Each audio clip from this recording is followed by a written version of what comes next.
యూఎస్సిఐస్ ఒక ఇంపార్టెంట్ అప్డేట్‌ని అయితే ఫైనలైజ్ చేసింది. ఎవరైతే ప్రీమియం ప్రాసెస్ చేసుకుంటారో ఇక ముందు వాళ్ళకైతే ఫీజులు పెంచబోతున్నాము అని చెప్పేసి. సో, దీని బ్యాక్ ఎండ్ స్టోరీ ఏంటి? ఎప్పటినుంచి ఇది అప్లై అవుతదనేసి ఈ వీడియోలో షేర్ చేద్దాం అనుకుంటున్నా. సో, ఇంకెవరైనా మొదటిసారి మన ఛానల్‌ని చూస్తున్నట్లయితే తప్పకుండా సబ్స్క్రైబ్ చేసుకోండి. వీడియోనైతే లైక్ చేయండి. ఎవరికైనా యూజ్ అవుతది అనుకుంటే షేర్ చేయండి. లైక్ చేయడం అయితే మర్చిపోవద్దు. సో, కొత్తగా చూస్తుంటే సబ్స్క్రైబ్ కూడా చేసుకోండి. డైలీ చెప్తున్నా అనుకోకండి. చెప్తేనే కొంచెం సబ్స్క్రైబ్ చేసుకుంటున్నారు అంతే. ఈ ప్రీమియం ప్రాసెసింగ్ ఫీజు పెంచడం అనేది మార్చి 1, 2026 నుంచి అయితే అమలవుతుంది. మనం I-907 ఫైల్ అంటే మనము రిక్వెస్ట్ పెట్టుకుంటాం అన్నట్లు మనం ప్రీమియం ప్రాసెస్ కోసం. సో, ఆ టైంలో అది ఫైల్ చేసేటప్పుడు మనం ఆ ఫీ అనేది పే చేయాల్సింది ఉంటది. ఒకవేళ ఈ న్యూ అప్డేటెడ్ ఫీ అంతా మనం చెల్లించకపోతే మాత్రం మనది రిజెక్ట్ చేసేటటువంటి ఛాన్సెస్ ఉన్నాయి.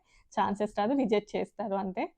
సో, యాక్చువల్‌గా ఒకప్పుడు ఈ ప్రీమియం ప్రాసెసింగ్ ఫీ అనేది ఆహ్, అసలు ప్రీమియం ప్రాసెస్ అనేది స్టార్ట్ చేసినటువంటి 10 ఇయర్స్‌లో ఓన్లీ కూడా $1000 అలానే ఉండేది. 2019 ఆ టైం లోపల కొంచెం పెంచారు. బట్ 2020 లోపల యూఎస్‌సిఎస్ స్టెబిలైజేషన్ యాక్ట్ అని చెప్పేసి ఒక దాన్ని స్టార్ట్ చేశారు. ఏంటి అంటే యూఎస్ లోపల ఇన్‌ఫ్లేషన్ అలాంటివి ఏదైనా వచ్చినప్పుడు ఫర్ ఎగ్జాంపుల్ ఏంటంటే మనం ఒక బిస్కెట్ ప్యాకెట్ కొన్నాము అనుకోండి. ఒకప్పుడు దాని యొక్క ధర రూ. 10 అనుకోండి. ఇప్పుడు దాని యొక్క వాల్యూ ఇన్‌ఫ్లేషన్‌ని బట్టి పెరుగుతూ ఉంటదన్నట్లు. అంటే ఫర్ ఎగ్జాంపుల్ దాని యొక్క వాల్యూ రూ. 15 అవుతది.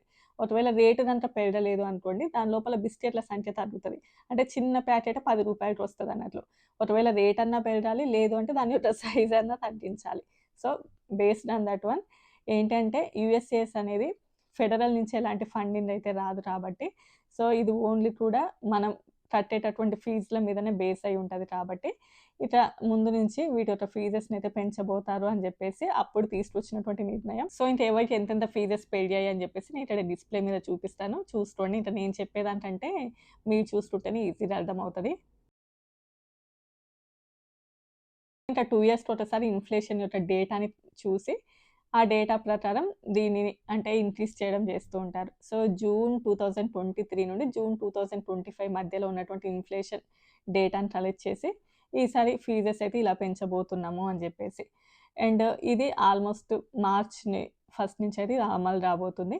అండ్ ఇది ప్రతి ఒక్క వీసాకి F visa, J visa and H one visa, L one visa and I-140 filing చేసుకుంటారు వాటికి. And H two B visa, O visa, R one visa and ఇలా ఆర్ వీసా. సో, ఇంకా యూఎస్‌సిఐస్ ఫీ ఫండెడ్ ఏజెన్సీ కాబట్టి డెఫినిట్‌గా వాళ్ళకి సాలరీస్ ఇవ్వడానికి అండ్ దానిని ప్రాపర్‌గా రన్ చేయాలి అంటే డెఫినిట్‌గా వాళ్ళు ఇలా ఇంక్రీజ్ చేస్తేనే ప్రెజెంట్ ఉన్నటువంటి ఇన్‌ఫ్లేషన్‌ని బట్టి ప్రాపర్‌గా సూట్ అవుతది అని జెప్పేసి. సో, అలా అయితే వాటి యొక్క పెంచుతున్నారు. అండ్ ఇంతకుముందు ఓన్లీ గూడా అంటే ఎప్పుడైతే ఈ ప్రీమియం ప్రాసెస్‌ని స్టార్ట్ చేశారో అప్పుడు ఆల్‌మోస్ట్ కూడా ఒక 10 ఇయర్స్ వరకు బిలో $1000 ఉండేది. ఆ తర్వాత నుంచి ఇంకా 2019లో ఇంక్రీజ్ చేయడం అండ్ ఇప్పుడు ఇంకొంచెం ఈసారి కొంచెం ఎక్కువగానే ఇంక్రీజ్ చేశారు. సో, అలా చేసుకుంటూ వచ్చారు. అండ్ మనం ప్రీమియం ప్రాసెస్ అంటే తెలుసు. నార్మల్ ప్రాసెస్‌కెళ్తే చాలా ఎక్కువ టైం పడతది కాబట్టి చాలా వరకు కంపెనీస్ కానియండి, అందరూ కూడా ప్రీమియం ప్రాసెస్‌కి వెళ్తూ ఉంటారు. ఎవరికైతే అవసరమో, ఎవరికైతే కంప్లీట్‌గా ఆ టైం లోపల అవసరం అనుకుంటారో వాళ్ళు ప్రీమియం ప్రాసెస్‌కి వెళ్తారు. సో, ప్రీమియం ప్రాసెస్‌కి వెళ్ళినప్పుడు ఏంటంటే 15 డేస్‌లోనే మనకి తెలిసిపోతది. అది వీసా ఓకే అయిందా? లేకపోతే డినైల్ అయిందా?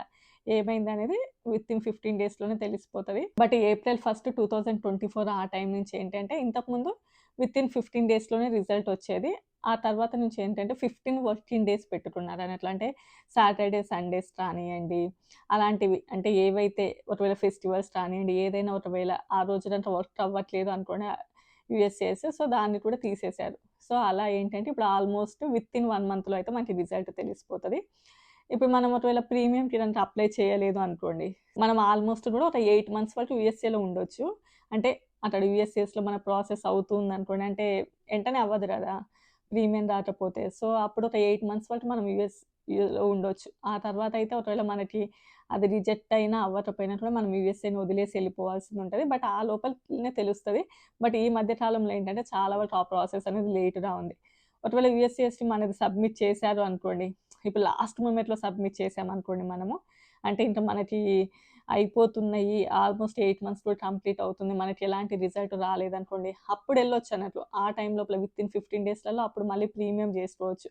సో, వన్స్ ఇలా ప్రీమియం ప్రాసెస్ మనం స్టార్ట్ చేయకపోతే లాస్ట్‌లో చేసుకోకూడదంటే అలా ఉండదు. సో, లాస్ట్ ఆహ్, మనకి 8 మంత్స్ కంప్లీట్ అయ్యే దానికంటే ఒక 15 డేస్ ముందు కూడా చేసుకోవచ్చు అన్నట్లు మనం ప్రీమియం చేసుకోవచ్చు. అప్పుడేమవుతదంటే మనకి 8 మంత్స్ కంప్లీట్ అయిపోయిందనుకోండి. అప్పుడు మనము వర్క్ చేయకూడదు అన్నట్లు యూఎస్ఏలో. యూఎస్ఏలో ఉండొచ్చు గానీ సాలరీస్ ఏమి తీసుకోకూడదు.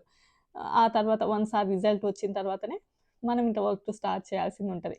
సో, అలా ఒక ప్రాసెస్ అంతా ఉంటదిలెండి. గానీ మీకు ఆల్రెడీ తెలిసే ఉండొచ్చు. బట్ జస్ట్ చెబుతున్నాను. సో, ఇంకా ఈ ప్రాసెస్ అనేది ఈ ప్రీమియం ప్రాసెస్ అనేది అన్ని వీసాలకు ఉన్నా కూడా హెచ్-4 ఈఏడీలకి లేదు. ఒకప్పుడు ఉండేది.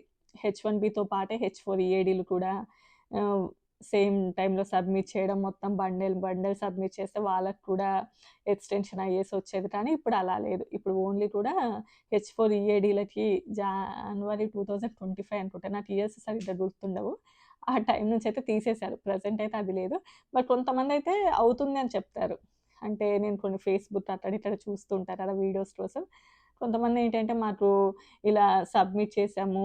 హెచ్-1బీతో పాటు మేము కూడా హెచ్-4 ఈఏడీలను సబ్మిట్ చేస్తే మాకు కూడా అయ్యింది ఆటోమేటిక్‌గా ఎక్స్‌టెన్షన్ అని అంటూ ఉంటారు.